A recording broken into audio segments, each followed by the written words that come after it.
ದೇವಲೋಕದಿಂದ ತಂದ ಎಳನೀರಿನಿಂದ ನಿನಗೆ ಅಭಿಷೇಕವನ್ನು ಕೈಯುತ್ತಾಯಿತು. ದೇವಲೋಕದಿಂದಲೇ ತಂದ ಮಲ್ಲಿಕಾ ಪುಷ್ಪಹಾರದಿಂದ ನಿನ್ನ ನನ್ನನ್ನು ಶೃಂಗರಿಸ್ತಾ ಇದ್ದೇವೆ.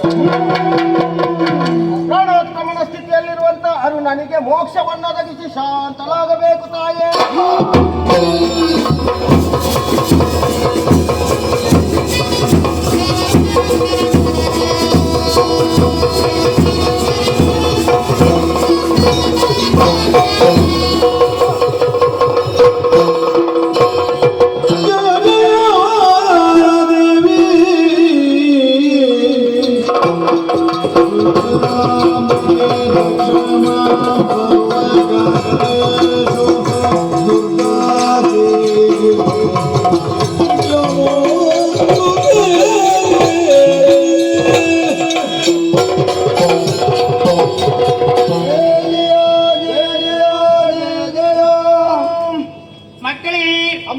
ದುಷ್ಟಂತ ಅರುಣಾಸನು ಭಟಿಸುವುದಕ್ಕಾಗಿ ಘೋರ ಬ್ರಾಹ್ಮಣಿ ರೂಪದಲ್ಲಿ ಬಂದವು.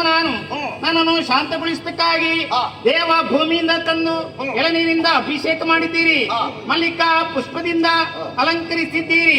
ಮೊದಲಿನ ಹಾಗೆ ಶಾಂತ ರೂಪದ ದುರ್ಗೆಯಾಗಿ ಪ್ರತ್ಯಕ್ಷರಾಗಿದ್ದೇನೆ. ನಿಮ್ಮೆಲ್ಲರ ಬೇಡಿಕೆಯಂತೆ ಅರುಣಾಸುರನಿಗೆ ಮೋಕ್ಷವನ್ನು ಕರುಣಿಸಿದ್ದೇನೆ. ಮಕ್ಕಳೇ, ಈ ಹಿಂದೆ ನಂದನಿಗೆ ಕೊಟ್ಟ ಅಭಯದಂತೆ ಆಕೆ ಕಟಿ ಪ್ರದೇಶದಲ್ಲಿ ಲಿಂಗರೂಪಿ ಭ್ರಮರಾಂಬಿಕೆಯಾಗಿ ನೆಲೆಯಾಗಿ ನಿಲ್ಲುವುದಕ್ಕಿದ್ದೇನೆ. ಈ ಕ್ಷೇತ್ರಕ್ಕೆ ಇನ್ನು ಮುಂದಕ್ಕೆ ಕಟೀಲ ಅಥವಾ ಕಟೀಲು ಕ್ಷೇತ್ರ ಎಂಬುದಾಗಿ ಪ್ರಸಿದ್ಧಿ ಪಡೆಯುವುದಕ್ಕಿದೆ. ಅಮ್ಮ, ಮುಂದೆ ನಿನ್ನನ್ನು ಅರ್ಚಿಸುವ ಬಗೆ ಹೇಗೆ ತಾಯೇ? ಆವಾತನಾರಿ ಕೇಳಾಸುರೈನ ಓವಿರಮ್ಮ ಭುವನವನ ಆವಾತ ಮಂಗಲ ಭವನ ಮಿಗಲನೆ ಮೀನವಂತಿನಿಯೊಳಿಯಾವ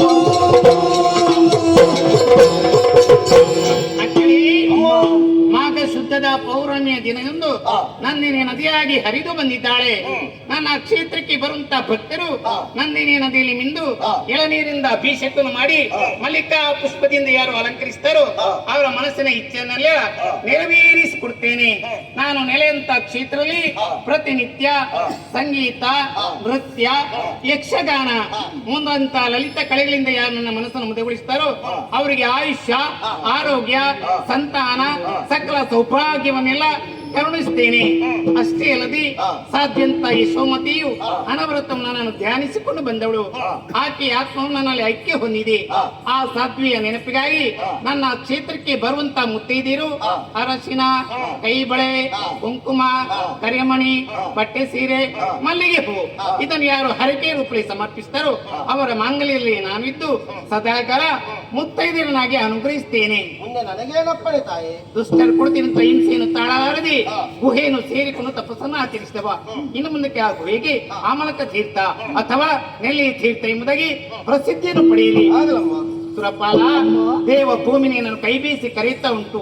ವೈಭವದಿಂದ ನಾಟವನ್ನು ಆಳಿಕೊಂಡು ಬಾ.